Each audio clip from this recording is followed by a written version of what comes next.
ఈరోజు మన జీవితాల్లో ఆయుష్ ఒక దినము మనకిచ్చాడంటే మన జీవితం సరి చేసుకోమని దేవుడు ఇచ్చాడు. ఒక దినము మనం చూస్తున్నామంటే ఇక్కడ మనం సిద్ధపాటు లేకుండా దేవుడి రాజ్యానికి వెళ్ళలేం కదా. ఇక్కడ ప్రార్థన చేయకుండా దేవుడి రాజ్యంలో ఏ ప్రార్థన చేస్తాం? ఇక్కడే సిద్ధపాటు లేకుండా దేవుడు ఎలాగ పిలుచుకుంటాడు? దేవుడు పిలుచుకోవడము, ఆయన పిలుచుకున్న పిలుపు ఎలాగుండాలంటే దేవునికి మహిమకరంగా ఉండాలి. ప్రారంభం అందరు ప్రారంభిస్తారు, ముగింపు దారుణంగా ఉంటుంది. ప్రారంభంలో ఎంత ఎంత ఉత్సాహం ఉంటామో ముగింపులో కూడా దానికైనా ఎక్కువగా ఉత్సాహం ఉండాలి. ఇప్పుడు సమయం దేవుడు ఇస్తున్నాడంటే ఈ సమయము దేనికి ఒక టైం టేబుల్ వేసుకోవాలి. ప్రతి దినము నేను 5 గంటలకి లేగాల, లేకపోతే 5:30కి లేగాలి. రోజుకి నేను 1 గంట దేవుడికి సమయం ఇవ్వాలా అని ఒక టార్గెట్ పెట్టుకోవాలి. సాధన చేయాలా. దేవుడికి ఎంత సమయం ఇవ్వాలా? 24 గంటలు దేవుడు ఒకరోజు 24 గంటలు సమయం ఇస్తున్నాడు. 24 గంటలు దేవుడు సమయం ఇస్తే దేవుడికి ఎంత సమయం ఇవ్వాలి? ఒకవేళ దశంభాగం వేసుకున్న 2:30 గంటలు దేవుడికి ఇవ్వాలి. నేను అంటున్నా, ప్రతి దినము 1 అరగంట ప్రార్థన చేయాలా, 1 అరగంట దేవుని వాక్యం ధ్యానించాలా. ఒకవేళ చదువు లేకపోతే దేవుని వాక్యం పెట్టుకొని ఆలకించాలి. వాక్యము వినటం వలన విశ్వాసం పెరుగుతుంది. సాధన చేసినప్పుడు విశ్వాసములు ఇంకా దినదినము వృద్ధి పొందాల. ఎప్పుడు ఒకటే క్లాసులో ఉంటామా? నేను ఉదాహరణకి చెప్తున్నా, నేను 20 సంవత్సరాల కిందట నేను బాప్తీసం తీసుకున్నానయ్యా. నువ్వు ఒకటే క్లాసులో కూర్చుంటే దేవుడు సంతోషిస్తాడా, దిగులు పడతాడా? ఒకవేళ నేను ఒక ఎగ్జాంపుల్ చెప్తా. తల్లిదండ్రులుగా పిల్లలు రోజు వృద్ధి పొందాలని తల్లిదండ్రులు అనుకుంటారు. అంటే రోజు దినదినము చదువులో మంచిగా ఉండాలని తల్లిదండ్రులు కోరుకుంటారు. ఒకటో క్లాస్లో స్కూల్లో జాయిన్ చేసిన తర్వాత అదే 10 సంవత్సరాలు చదివింది మళ్ళా ఒకటే క్లాసులో ఉంటే బాధ ఉంటుందా ఉండదా? ఒకటో క్లాస్, 2వ క్లాస్, 3వ క్లాస్, ఒక స్టెప్ ఎక్కాలి మన జీవితంలో. సాధన చేసినప్పుడు భక్తిలో కూడా సాధన చేసినప్పుడే దేవుడు ఒక్కసారి అన్నీ ఇవ్వడు, అన్ని వరాలు ఇవ్వడు, అన్ని ఒక్కొక్కటి దేవుడు ఒక స్టెప్ ఆశీర్వాదం కూడా స్టెప్ ఒక స్టెప్. ఒక్కసారి 10 మెట్లు. ఈ లాటరీ టికెట్లు కాదు. ఈరోజు రక్షణ పొంది మరుసటి రోజు ధనవంతుడు అయిపోవడానికి లాటరీ టికెట్లు కాదు. ఇది దేవుడు ఆయన ఆలోచనలు, ఆయన ఉద్దేశం ఏంటంటే నీ పట్ల దేవుని సంకల్పం సంపూర్ణంగా జరిగించాలని ఆయన అనుకుంటున్నాడు. నువ్వు అవకాశం ఇవ్వట్లేదు.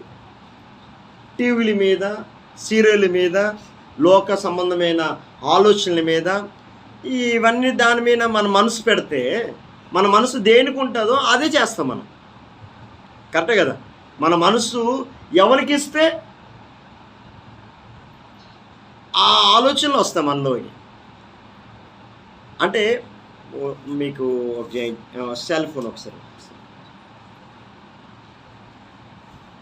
ఈ సెల్ ఫోన్ ఉంది కదా, ఈ సెల్ ఫోన్లోని మంచి ఉంది, చెడు ఉంది. ఈ సెల్ ఫోన్లో నేను ఆన్ చేసినప్పుడు ఇలాగంటారు, ఇదేంట్రా ఇలాగ వస్తుంది, చెత్త అంతా కనిపిస్తుంది. అంటే ఇది చూసినప్పుడు వెంటనే ఈ చెత్తని టక్కన మార్చేస్తాను. మళ్ళీ మార్చిన ఇంకోటి వస్తుంది. అంటే దుష్టుడు ఎలా పెట్టాడంటే సెల్ ఫోన్లో కూడా మనిషిని దోచుకోవాలని, ప్రతి మనిషిని దోచుకోవాలని అటు రెడీగా ఉన్నాడు. ఖాళీగా ఉంది అన్నకు హృదయము. ఎవరైతే ఖాళీగా ఉంటారో, హృదయాలు ఖాళీగా ఉంటారో ఆ హృదయాలు దూరుతాడు. దూరింది కాక నీలోని ఉండి నీతో అబద్ధాలు ఆడించి మోసాలు చేయించి నిన్ను ఒక రకంగా వాడుకుంటాడు.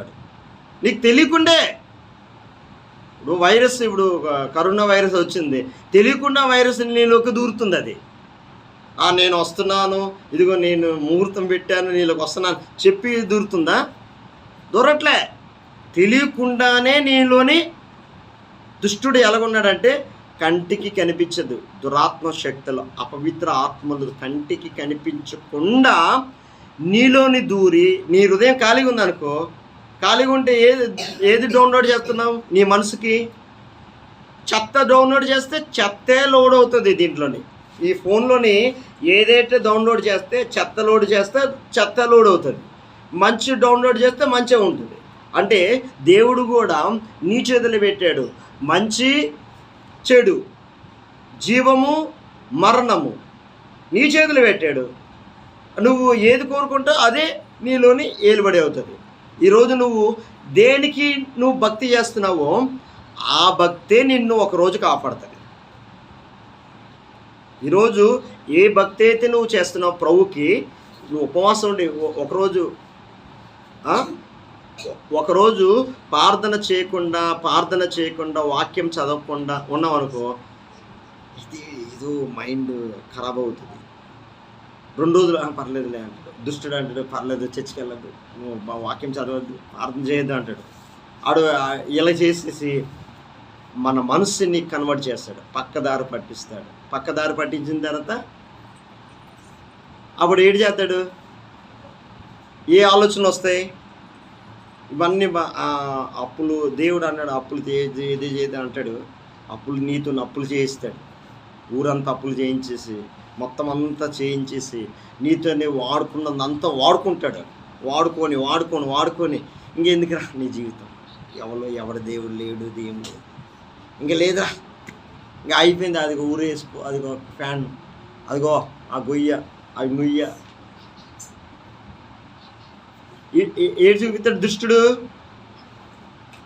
మరణం చనిపో. ఇది డివిల్.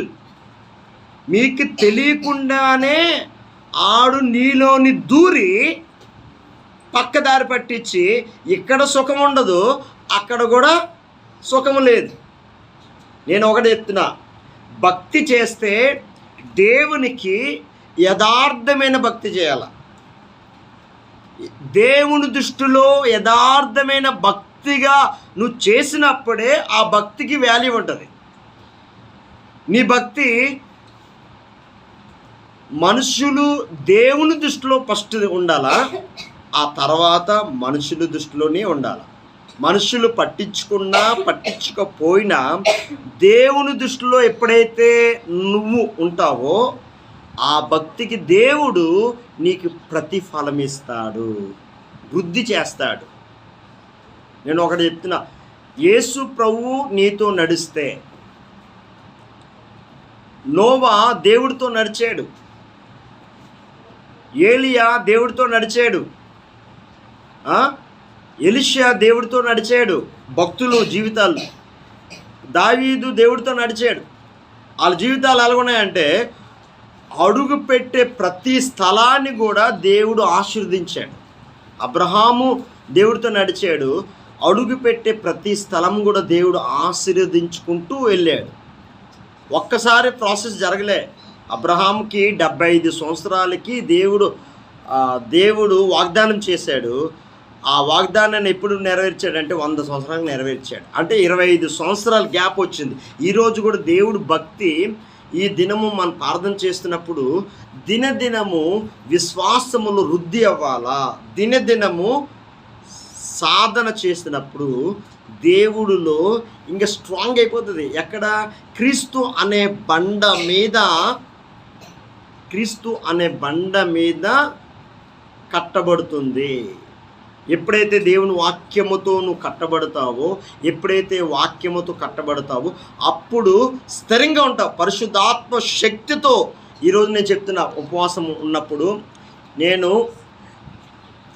బలంగా ఉండాలంటే, మీరు విశ్వాసములో కోల్పోకుండా ఉండాలంటే నేను ఒకటి చెప్తున్నా, దేవుని ఆత్మని మీరు పొందుకోవాలి. ఫస్ట్ థింగ్, పరిశుద్ధాత్మ ప్రభా యేసయ్య, నీ దృష్టిలో తండ్రి నీకు విరోధంగా ప్రభా నీ దృష్టిలో నేను తప్పు చేస్తుంటే నన్ను క్షమించు ప్రభా.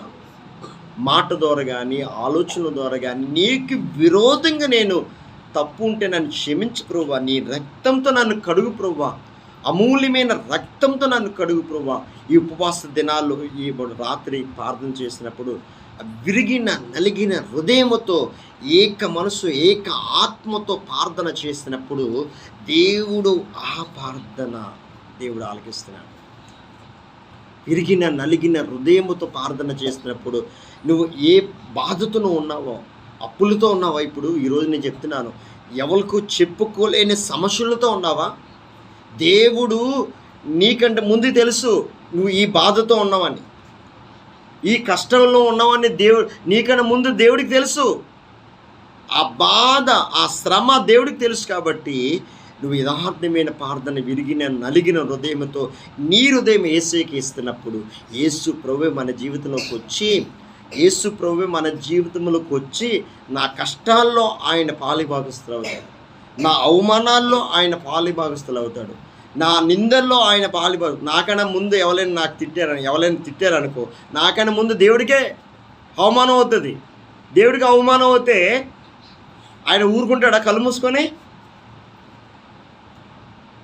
మూసుకొని ఉంటాడా? చూడు అక్కడ దానియేలు ఒకసారి చూద్దాం. వాళ్ళ ఫ్రెండ్స్ ఏం చేశారంటే, దానియేలులో ఏ కోణాలు చూసినా ఎక్కడ కూడా పాపం దొరకలే. చిన్నది ఏంటంటే అనుదినం ప్రార్థనలో ముమ్మారు ఉదయము మధ్యాహ్నము సాయంత్రము యెరూషలేము తలుపు తీసి కిటికీలు తీసి యెరూషలేము వైపు 2 చేతులు ఎత్తి ప్రార్థన చేసేవాడు దానియేలు. వాళ్ళ ఫ్రెండ్స్ ఏడ్ చేస్తున్నారంటే, వాళ్ళ స్నేహితులు ఏడ్ చేస్తున్నారంటే, ఈడేటి భక్తులు ఎక్కడ కూడా దొరకట్లేదు, ఈయన ఎలాగే ఇరికిద్దాము అంటే, మీ స్నేహితులు ఉంటారు కదా, చూడు మంచిగా బాగా ఉన్నప్పుడు స్నేహితులు దుష్టుడు ఆలోచనలు ఉంటాయి. ఈయన్ని ఎలాగైనా ఇరికిద్దాం, ఎలాగైనా ఇరికిచ్చి ఈయన్ని ఎలాగైనా పాపం పడేద్దాం అని ఆ స్నేహితులు ఏంటన్నారంటే, రాజుకి ఒక చిన్న సలహా ఇచ్చాడు. ఏ సలహా అంటే, 1 నెల రోజులు ఏ దైవాన్ని ప్రార్థన చేయకూడదు. అంటే ఈ దానియేలులో ఏ వీక్నెస్ ఉంది? ప్రతిదినము ప్రార్థన చేయాలని, ప్రతిదినము ముమ్మారు దేవుడితోని సంబంధం కలిగి ఉన్నాడు దానియేలు. అదొక వీక్నెస్. దానిలో ఆయనలోని ఏ వీక్నెస్ లేదు. ముమ్మారు దేవుడితో ప్రార్థన చేసేవాడు దానియేలు. ఈ ప్రార్థన చేయకుండా ఈ స్నేహితులు వెళ్ళి ఒక చట్టాన్ని పుట్టించాడు రాజు దగ్గర. పుట్టించితే ఒక చట్టాన్ని తీసుకుని వచ్చాడు. 1 నెల రోజుల వరకు ఏ దైవం కూడా పూజింపకూడదు అని ఒక చట్టాన్ని సృష్టించారు. ఒకవేళ ప్రార్థన చేస్తే ఆ చట్టంలో ఏంటుందంటే, సింహపు గోముల్లో పడేస్తారు, సింహాలు తినేస్తే చనిపోతాడు. ఆ చట్టాల్లో ఉంది. యథావిధిగా ఆ చట్టం వచ్చినా భయపడలే దానియేలు. భయపడలే, ప్రార్థన చేశాడు, యథావిధిగా ప్రార్థన చేశాడు. ఇదిగో రాజా, నీ చట్టాన్ని వ్యతిరేకించేస్తున్నాడు, ఇదిగో చూడు అని స్నేహితులు రాజాకి చూపించి ఒక చట్టాన్ని సృష్టించుకున్నారు. ఆ స్నేహితులే రాజుకి రెచ్చగొట్టి, ఇదిగో దానియేలు ప్రార్థన చేస్తున్నాడు, ఈ శిక్ష. అప్పుడు యథావిధిగా భయపడలే, అంటే అమ్మో చట్టం వచ్చింది, భయపడలే దానియేలు. యథావిధిగా నా దేవుడికి నేను యథార్థవంతుడుగా నేను చేస్తున్నాను ప్రార్థన. ఒకసారి చూద్దాం దానియేలు గ్రంథం.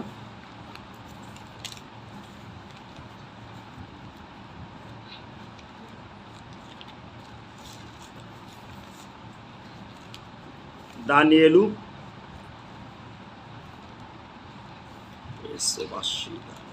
పేజ్ నెంబర్ చెప్పు మీరు. 3వ అధ్యాయం చూడు.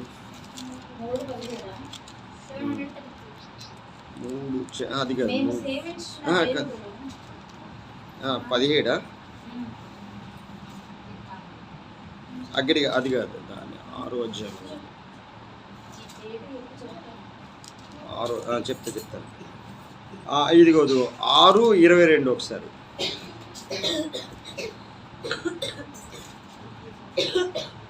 నేను నా దేవుని దృష్టికి నేను చూడు ఇక్కడ ఇప్పుడు గమనించాలి, నా దేవుని దృష్టికి నిర్దోషునిగా కనబడుతున్న గనుక ఆయన తన దూతను నప్పించి సింహపులు నాకు ఏ హానియు చేయకుండా వాటి నోళ్ళు మూయించెను. రాజా, నీ దృష్టికి నేను నేరం చేసిన వాడును కాను కదా అనేను. రాజు ఇందుని గురించి సంతోషభరితుడై దానియేలు గృహంలో నుండి పైకి తీయుడని ఆజ్ఞ ఈగా రోజులు దానియేలు బయటికి తీసిరి. ఇక్కడ ముందున ఇక్కడ చదువు భయభక్తులు కలవాడై ఏ హానియు కలగలేదు. ఇక్కడ చూడు, నా దేవుని దృష్టికి నిర్దోషుని గనుక భయపడలే. అక్కడ ఈరోజు నేను చెప్తున్నా, పరిశుద్ధ ఆత్మ దేవుని ఆత్మ శక్తితో ఉన్నప్పుడు నువ్వు ఎవ్వరికి భయపడక్కలేదు. ఎన్ని చట్టాలు వచ్చినా, ఎన్ని గవర్నమెంట్లు మారినా, దేవుని దృష్టిలో నువ్వు ఉంటే పరిశుద్ధాత్మ, అందుకనే యేసుప్రభు చెప్తున్నాడు, నా ఆత్మని మీరు పొందుకున్నప్పుడు ఒక గొప్ప ధైర్యాన్ని, ఆదరణకర్త పరిశుద్ధాత్ముడు ఎప్పుడైతే నువ్వు పొందుకుంటావో, నేను ఈ లోకాన్ని జయించాను కాబట్టి మీరు కూడా జయించే శక్తి నేనే ఇస్తాను అంటే, నాలో ఉన్నవాడు లోకములో ఉన్నవాడి కంటే గొప్పవాడు నజరేయుడైన యేసుక్రీస్తు. ఈరోజు ఆ శక్తిని నువ్వు పొందుకున్నప్పుడే నువ్వు దేనికి కూడా భయపడవు. దానియేలు భయపడలే. నా దేవుని దృష్టిలో నిర్దోషునిగా కనబడితేని, మంచి మనస్సాక్షి కనబడితేని నా దేవుని దృష్టికి. ఈరోజు నువ్వు పాపుడివే, ఈరోజు దేవుని దృష్టిలో ఎంత ఘోర పాపివేనా యేసుప్రభు అంటున్నాడు. యేసుప్రభు ఆ పరలోకం విడిచి ఈ లోకానికి ఎందుకు వచ్చాడంటే పాపముల్ని రక్షించుడికే వచ్చాడు, కానీ నీతిమంతుల కొరకు రాలేదు. ఆయన పాపుల్ని రక్షించుడికే ఈ లోకానికి వచ్చాడు యేసుప్రభు. ప్రభా, నేను పాపిని తండ్రి. ఎప్పుడైతే నువ్వు మారు మనసు పొందుతావో, ఎప్పుడైతే పశ్చాత్తాపం అడుగుతావో, విరిగిన నలిగిన హృదయముతో ఆయన సన్నిధానములో మొరపెడతావో, దేవుని దృష్టిలో ప్రభా నీ ఆత్మతో నన్ను నింపు, ప్రభా నీ ఆత్మతో నన్ను నడిపించయ్యా. ఆ మొట్టమొదటిగా ఉపవాసం ఉన్నప్పుడు అది నువ్వు గిఫ్ట్ పొందుకోవాలి. ఆ గిఫ్ట్ నువ్వు పొందుకుంటే నువ్వు దేనికైనా రెడీ ఉంటావు.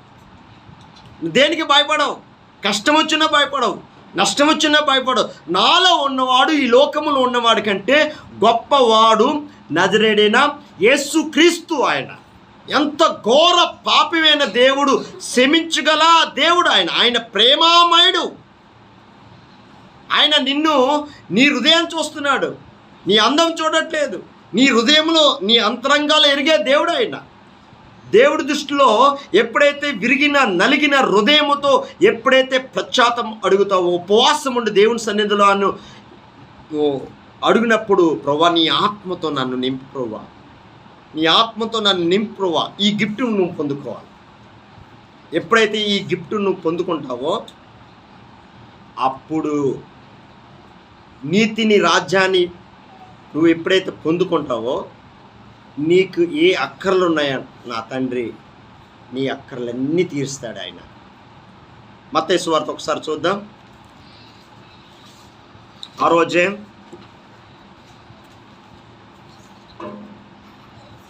పేజ్ నెంబర్ చెప్పు త్వరగా.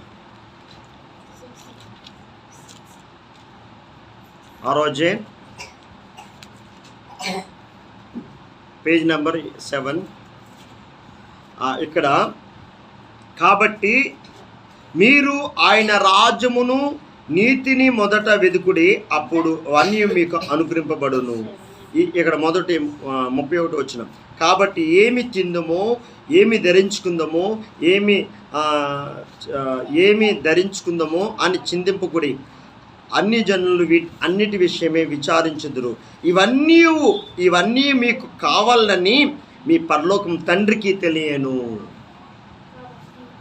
ఆహారం కావాలా, వస్త్రం కావాలా, మనకి ఏది కావాలో అన్నీ మన పరలోకం తండ్రికి తెలుసు. మొదట ఏటి ఎదగాల? నీతిని, రాజ్యాన్ని వెతికినప్పుడు నీకు ఏది కావాలో అన్నీ దేవుడు అనుగ్రహిస్తాడు. ఎప్పుడు ఏది కొదువు ఇవ్వడు ఆయన. ఈరోజు నేను చెప్తున్నా, ఒక ట్రైనింగ్ ఇది. ఈ ట్రైనింగ్ మనము దేవుడు ఒక ట్రైనింగ్ ఇస్తున్నాడు. ఈ ట్రైనింగ్లో పరిశుద్ధాత్మ దేవుడు నువ్వు ఎప్పుడైతే పొందుకుంటావో నువ్వు పడిపోవడానికి అవకాశం లేదు. ఒకవేళ నీతిమంతుడు 7 సార్లు పడినను తిరిగి లేచి దేవుడితో నడుస్తాడు. ఆమేన్. నీతిమంతుడు 7 సార్లు పడినను తిరిగి లేచి దేవుడితో నడుస్తాడు, పడిపోడు. ఎందుకంటే దేవుని కృప, ఆయన కృప మన మీద, మన అందరి మీద విస్తరించునుగాక. ఆమేన్. ఈరోజు నేను చెప్తున్నా, మనము మన తెలివితేటలు, మన జ్ఞానము ఇక్కడ పనిచేయదు. ఆయన కృప ద్వారా మనము రక్షింపబడేం తప్ప, విశ్వాసం ద్వారా కృప ద్వారా మనం రక్షింపబడేం తప్ప, మన జ్ఞానము చూసి, మన అన్నం చూసి, మన నీతి దేవుని దృష్టిలో ఎలాంటిదంటే మురుకు గుడ్డ లాంటిది. మురుకు గుడ్డ చూసారా? కాబట్టి ఏదైనా అతిశయపడాలంటే ప్రభువులోనే అతిశయపడాలి తప్ప ఒకరిని చూసి అతిశయపడద్దు. నేను ఒకటే చెప్తున్నా, రిక్వెస్ట్ చేస్తున్నాను. మొట్టమొదటిగా దేవుని ఆత్మ, ఉపవాసం ఉన్నందుకు దేవుని ఆత్మను పొందుకున్న ప్రభు, నీ ఆత్మతో నన్ను నింపు తండ్రి. విరిగిన నలిగిన హృదయంతో దేవుని ఆ పాపి ప్రార్థన చేస్తున్నాడు. తండ్రి యేసయ్య, తండ్రి నేను చూడడానికి కూడా అర్హత లేదు ప్రభు. ఆ పాపి ప్రార్థన దేవుడు ఆలకించాడు. ఆ విరిగిన నలిగిన హృదయమే దేవుడికి ఇష్టమైన బలి. ఆ బలిపీఠం మీద ఎప్పుడైతే దేవుడికి అర్పిస్తావో, ప్రాణాత్మ శరీర ఎప్పుడైతే అర్పిస్తావో, నిశ్చయంగా పరిశుద్ధాత్మ దేవుడు మనలోని నివాసం చేసి ఆయన నడిపిస్తాడు. ఈరోజు నేను చెప్తున్నా, ప్రతి దినము అనుదిన తండ్రి కార్యక్రమానికి ప్రతి దినము నేను వాక్యం చెప్తున్నానంటే నా సొంత తెలివితేటలో నేను చెప్పట్లే. రోజు ఏదో ఒక్కటి ప్రభా, ఈరోజు ఏ వాక్యం చెప్పాలి ప్రభా, ప్రతి దినము అడుగుతా దేవుడి దగ్గర. అడిగితే ఒక్కొక్క మాట దేవుడు ఆయన ఏది చెప్తే అదే చెప్తాను. ఎక్కడికి వచ్చినా కూడా ఈ మెసేజ్ ప్రభా, ఈ దినాలు చెడ్డ దినం కాబట్టి నేను అడుగుతున్నా, ప్రార్థన చేస్తున్నా, ఏది చెప్పాలి ఏది చెప్పాలి అంటే సమయము. సార్ చూద్దాం ఒకసారి, ఎపిసి పత్రిక 5వ అధ్యాయం ముగిస్తున్నాను. దినములు చెడ్డవి గనుక సమయమును పోనీయక సద్వినియోగం చేసుకొనొచ్చు, అజ్ఞానం వలె కాక జ్ఞానం వలె నడుచుకోమన్నాడు దేవుడు. జాగ్రత్తగా చూచుకున్నాడు. ఈరోజు నేను చెప్తున్నాను, దేవుడు జ్ఞానం ఇచ్చాడా, అజ్ఞానం ఇచ్చాడా? దేవుడు జ్ఞానం ఇచ్చాడు కదా. జ్ఞానం ఇస్తే ఎప్పుడైతే పరిశుద్ధాత్మకి నువ్వు లోబడతావో, దేవుని ఆత్మతో నింపబడతావో, దేవుడు జ్ఞానం ఇస్తాడు, వివేకాన్ని ఇస్తాడు. అందుకని చూడు, సొలొమోను మహారాజు ప్రార్థన చేస్తున్న, ప్రభువా ఇంతమందిని, ఇన్ని లక్షల మంది ప్రజల్ని నడిపించాలంటే ప్రభువా నీ జ్ఞానం నాకు కావాలి ప్రభువా అడిగితే, దేవుడు అడిగాడు, దేవుడి సన్నిధిలో అడిగాడు, ఇంతమందిని న్యాయం చేయాలంటే నాకు ఈ జ్ఞానం సరిపోదు ప్రభువా, నీ జ్ఞానం నాకు కావాలి ప్రభువా అడిగితే, జ్ఞానంతో పాటు ఘనత కూడా దేవుడిచ్చాడు, ఐశ్వర్యం ఇచ్చాడు. అంటే ఒకటి అడిగాడు దేవుడికి సొలొమోను, ఘనత, ఐశ్వర్యము, 4-5 గిఫ్ట్లు దేవుడు సొలొమోనుకి మహారాజుకి ఇచ్చాడు. ఈరోజు నేను ఏడు అడుగుతున్నానంటే ప్రభువా 1,000,000 ఆత్మలు కావాలి తండ్రి, 1,000,000 ఆత్మలు కావాలి ప్రభువా. నేను అడుగుతున్నది,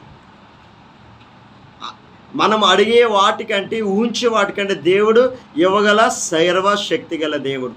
దేవుడు పని నువ్వు చెయ్యి, నీ పని దేవుడు చేస్తాడు. ఆమేన్. ఈరోజు నేను చెప్తున్నా, మన పొరుగు వారు బాగుండాలని నువ్వు ఇష్టపడాలా. యేసయ్య ప్రేమ అలాంటిది. మన పొరుగువారు ఎలాగపోతే నాకెందుకు అనే కాదు, కానీ నన్ను రక్షించాడు, నా పొరుగు వారిని కూడా రక్షణ మార్గములు నడిపించాలని దేవుడు కోరుకుంటాడు. మన క్రియలు, మన పద్ధతి, ప్రతి ఒక్కటి లోకము చూస్తుంది. పరిశుద్ధాత్మ దేవుడు మనలో ఉన్నప్పుడు ప్రతి ఒక్కటి కూడా లోకము గమనిస్తుంది.